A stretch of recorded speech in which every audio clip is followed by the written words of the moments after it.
अस्सलामुअलैकुम, आप देख रहे हैं होराइज़न न्यूज़ HD। खबर शामिल करते हैं साहिवाल से। साहिवाल पुलिस की कार्रवाई, 2 कस बैन सूबाई मंशियात स्मगलर्स गिरफ्तार, 2 मन 4 किलोग्राम से ज्यादा अफ्यूम बरामद। तफसीलात के मुताबिक district police officer Sadiq Baloch के अहकामात पर साहिवाल पुलिस समाज दुश्मन अनासर का कला कमा करने के लिए कोशा।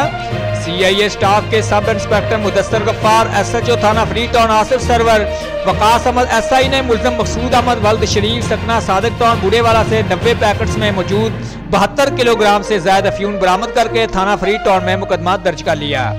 SHO थाना गल्ला मंडी जमान रशीद वट्टू ने हमरा टीम मुलजम शबीर नवाब वल्द शेर सकना लोयर देर खैबर पख्तूनख्वा से 12 किलोग्राम अफ्यूम बरामद करके थाना गल्ला मंडी में मुकदमा दर्ज कर लिया। रिपोर्ट हमार रजा, इंचार्ज मंदगान, होराइज़न न्यूज़ HD।